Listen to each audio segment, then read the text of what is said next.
안녕하세요. 오늘은 월요일 통합과학 B 시간입니다. 저번 주에 DNA 모형 만들기 각자 집에서 잘 해보았나요? 열심히 만든 결과물 잃어버리지 말고 학번 이름을 네임펜으로 잘 써서 등교 계약하면 제출하시기 바랍니다. 근데 우리 계약이 또 미뤄졌죠. 그래서 DNA 모형 만들기 제출 기한도 5월 29일이 아닌 6월 5일로 일주일 연장하겠습니다. 근데 뭐 또 계약이 그때 할 수 있을지 모르겠어요. 그래서 어쨌든 등교 계약하는 날이 속한 주에 금요일까지라고 생각하시면 되겠어요. 미뤄진다면 그만큼 제출 기한도 뒤로 밀린다고 일단 생각하고 계세요. 그러면 오늘은 5번째 대단원인 생명 시스템에 들어가겠습니다. 교과서는 146페이지를 펴세요. 먼저 단원명인 생명 시스템이 무엇이냐? 생명체가 물, 공기, 빛 등의 외부 환경 요소와 서로 상호작용하면서 이루는 하나의 시스템을 말합니다. 여기서 생명체는 내부적으로 유기적이고 정교한 구성 체계를 가지고 있는데요. 세포가 모여서 조직이 되고 조직이 모여서 기관이 되고 기관이 모여서 개체가 되는 식입니다. 먼저 세포란 생명체를 이루는 기본 단위를 말합니다. 보통 우리가 아는 생물은 아주 많은 세포로 구성이 되어 있죠. 이러한 생물을 다세포 생물이라고 부릅니다. 예시가 너무 많겠지만 대표적으로 민들레, 사자를 썼고요. 반면에 세포 하나가 곧 생물인 오직 세포 하나로만 구성된 생물도 있는데 이런 생물은 단세포 생물이라고 부릅니다. 이들은 세포 하나가 모든 생명 활동이 가능하며 아메바, 세균 등의 아주 작은 미생물들이 여기에 속합니다. 우리가 세포, 조직, 기관, 개체 순으로 유기적이고 체계적인 구성체제가 있다고 말할 수 있는 것은 단세포 생물은 해당이 없고 이 다세포 생물의 경우를 말하는 거겠죠. 자, 그러면 다세포 생물에서 세포 하나는 기본 단위이긴 하지만 혼자서 어떤 생명 활동을 하기에는 무리가 있어요. 따라서 모양과 기능이 비슷한 세포들이 모여서 조직을 이루고 이 조직들이 모여서 특정한 형태를 가지면서 고유한 기능을 수행하는 기관이 됩니다. 그러면 또 이러한 다양한 기관들이 함께 모여서 독립된 구조의 생명활동을 수행하는 개체, 생명체가 될 수 있습니다. 그럼 세포의 구조와 기능에 대해서 알아보겠습니다. 참고로 나중에 3학년에 올라가면 핵이 없는 세포에 대해서도 배우게 되는데요. 우리 여기서는 핵이 있는 일반적인 세포에 대해서 배울 겁니다. 자, 세포는 일단 세포막으로 둘러싸인 구조를 하고 있고 중심에 이렇게 또 막으로 둘러싸인 핵, 주변부에 세포질로 구성되어 있습니다. 이 세포질에는 여러 가지 세포 소기관이 들어있는데 소포체, 미토콘드리아처럼 막으로 쌓인 세포 소기관도 있고 리보솜처럼 막으로 쌓여있지 않은 세포 소기관도 있습니다. 이런 세포 소기관들에 대해서 좀 더 자세히 살펴보기 전에 세포 소기관을 막의 융으로 한번 나눠볼 테니까 같이 적어보세요. 자, 막으로 쌓인 것에는 핵, 세포막, 그리고 여기서 나왔던 소포체, 그리고 뒤에서 배울게요. 골지체, 미토콘드리아, 연목체, 리소좀, 액포가 있습니다. 일단 적어두세요. 반면에 막으로 쌓여있지 않은 것은 리보솜, 그리고 식물세포에만 있는 세포벽이 있습니다. 그럼 그림을 통해서 세포 소기관의 구조와 기능을 하나씩 살펴봅시다. 세포를 동물세포와 식물세포로 나누어서 한번 볼게요. 동물세포와 식물세포는 그 구조가 약간 다르기 때문인데 대충 봐도 좀 다르다는 게 느껴지죠? 그 가장 큰 이유는 앞서 말했던 세포벽 때문입니다. 세포벽은 식물세포에만 존재하는데 세포막 바깥쪽에 존재하는 딱딱한 탄수화물, 전에 배운 적 있죠? 셀룰로즈로 구성이 되어 있어서 식물세포가 각진 구조를 하게 만듭니다. 먼저 안쪽에 핵부터 차례로 살펴봅시다. 필요한 건 교과서에 알아서 필기하면서 들으세요. 자, 핵에는 유전물질인 DNA가 들어있어서 세포의 생명활동을 통제하고 조절하는 중심적인 역할을 해요. 참고로 그림엔 안 보이지만 핵막에는 중간중간 구멍이 뚫려 있는데 이 구멍의 이름을 핵공이라고 해요. 나중에 배우겠지만 이 구멍을 통해서 RNA가 왔다 갔다 하면서 핵 속에 저장된 DNA에 있는 유전 정보를 핵 밖으로 전달해 줄 수 있는 겁니다. 다음은 미토콘드리아예요. 미토콘드리아는 세포질에 존재하며 동물세포, 식물세포 둘 다 가지고 있죠. 좀 더 유심히 그 구조를 보면 이렇게 생겼는데요. 바깥쪽에 막 하나, 안쪽에 쭈글쭈글하게 막이 하나 더 있습니다. 핫도그에 케찹을 뿌려놓은 듯한 모습이죠. 역할은 엽록체랑 정반대예요. 엽록체가 태양 에너지를 흡수해서 포도당을 합성한다면 미토콘드리아는 포도당을 분해해서 에너지를 생산합니다. 이때 에너지는 생명체가 사용할 수 있는 ATP 형태입니다. 이런 과정은 세포호흡이라고 불러요. 정리하면 미토콘드리아, 포도당을 분해해서 에너지, ATP 형태의 에너지를 생산한다. 이런 과정을 세포호흡이라고 불러요. 다음으로 엽록체는 여기 있죠. 엽록체는 엽록소를 가지고 있어서 식물이 초록색을 띠게 만들고 방금도 설명했지만 태양의 빛에너지를 흡수해서 포도당 같은 유기물을 합성하는 광합성이 일어나는 곳입니다. 동물세포에는 없고 식물세포에만 존재하죠.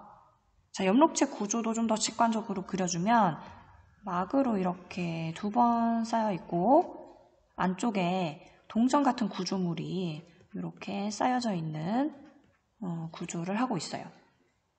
미토콘드리아랑 구분하는 문제가 종종 나오는데 색깔로 구분하는 게 제일 쉽겠죠. 엽록체는 초록색이면 엽록체고 뭐 다른 색이면 미토콘드리아다 하면 제일 쉽겠지만 시험 문제는 컬러로 나오는 게 아니기 때문에 색깔보다는 이 생김새 자체를 기억해 두는 게 좋겠습니다.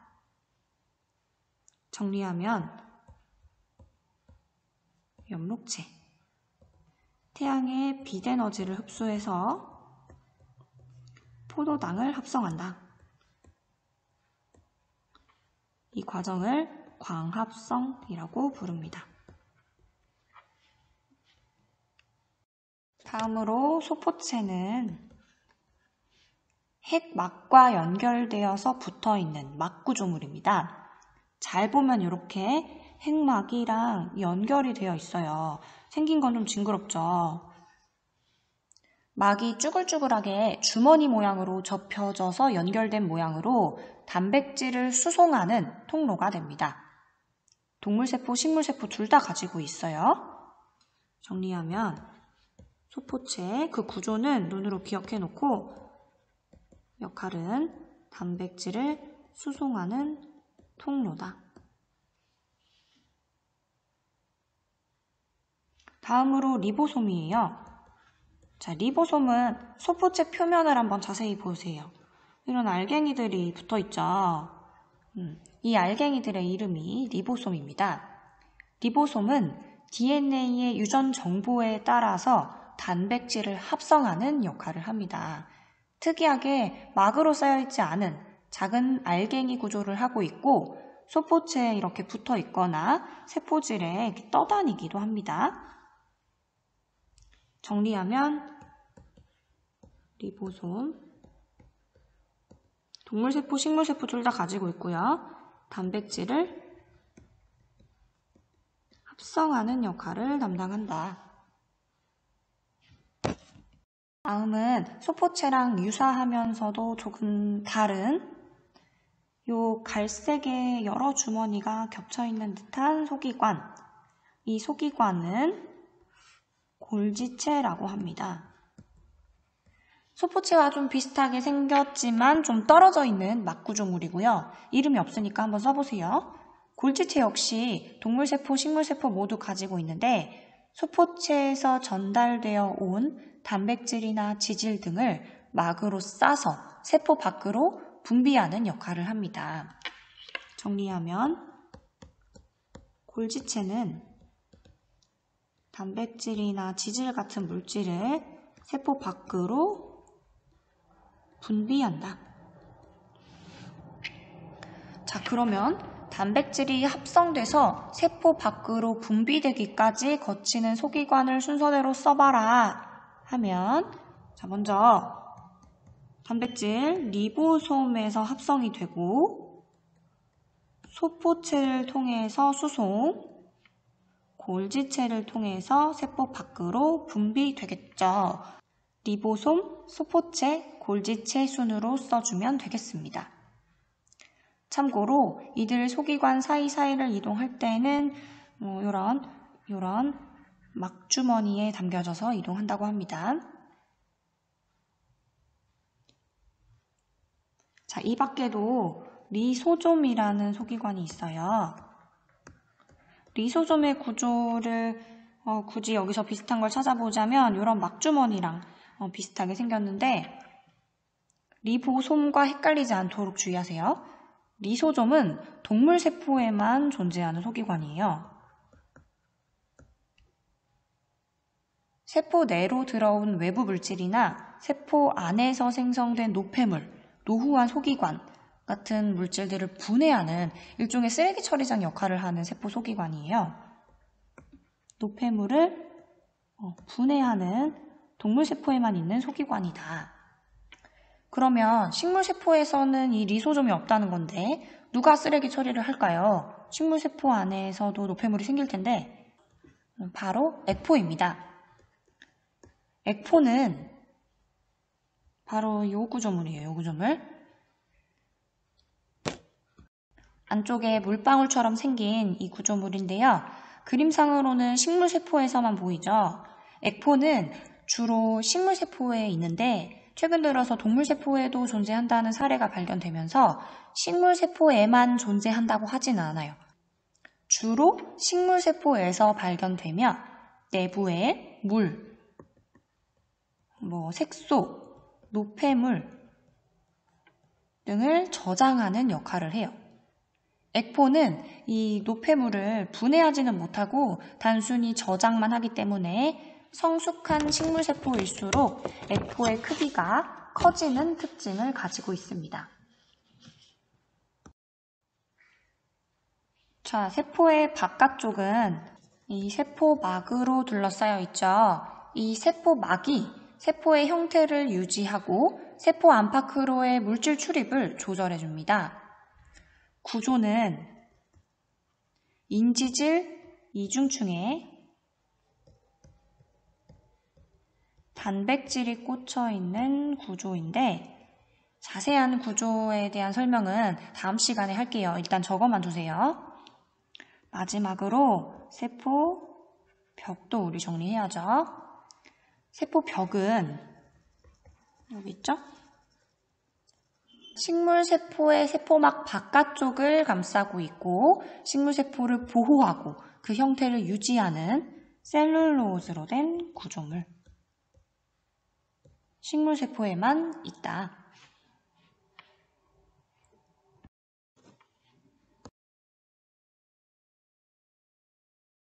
그럼 또 다른 그림을 통해 구조를 다시 살펴보고 세포 소기관의 이름을 한번 맞춰봅시다.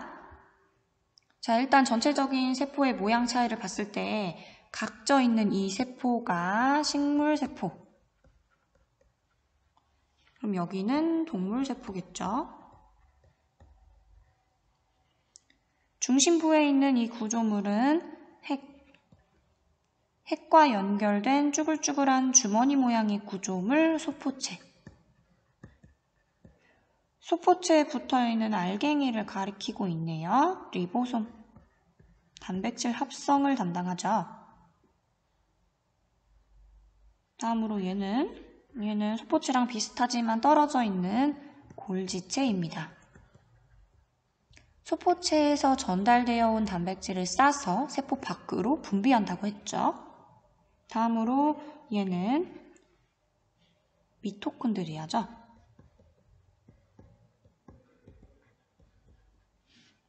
포도당을 분해해서 에너지를 생산한다. 다음은 동물세포, 식물세포 둘 다 가진 세포를 둘러싸고 있네요. 세포막이죠. 자, 여기 물방울처럼 생긴 거는 액포, 주로 식물세포에 있다. 그리고 식물세포에만 있는 소기관, 얘 염록체. 그리고 바깥쪽 세포 벽이겠죠. 자, 이렇게 세포 소기관의 생김새를 익혔으면 각 소기관마다 기능도 정리해서 기억해 두세요. 자, 그러면 기능을 한번 읽어보고 동물세포, 식물세포에 존재하는지 여부를 한번 표시해 봅시다. 먼저 핵은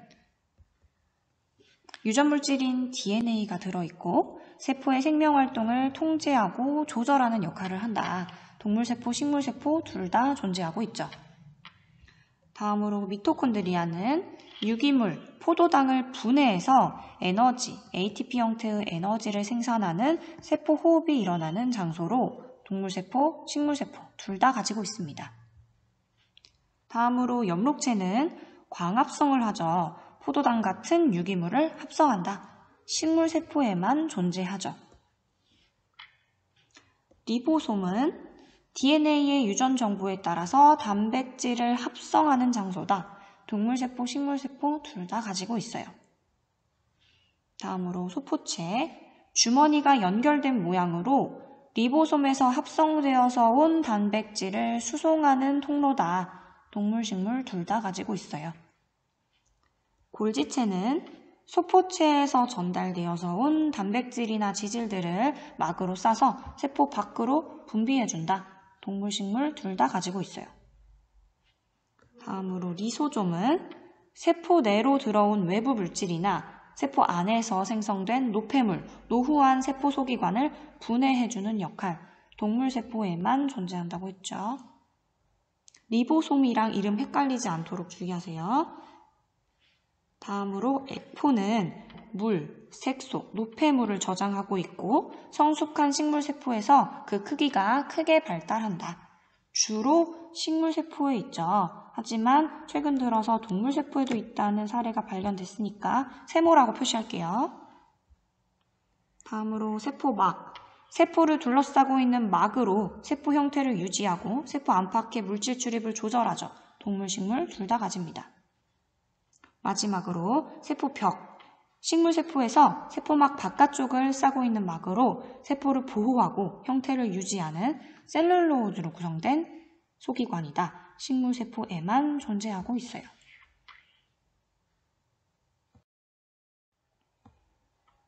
자, 그럼 간단한 문제로 오늘 배운 내용 정리해 보겠습니다.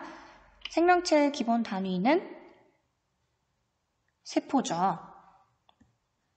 동물세포에는 없고 식물세포에만 있는 세포 소기관, 세포벽, 염록체입니다. 자, 오늘 수업은 여기까지고요. 그럼 다음 시간에 만나요. 안녕.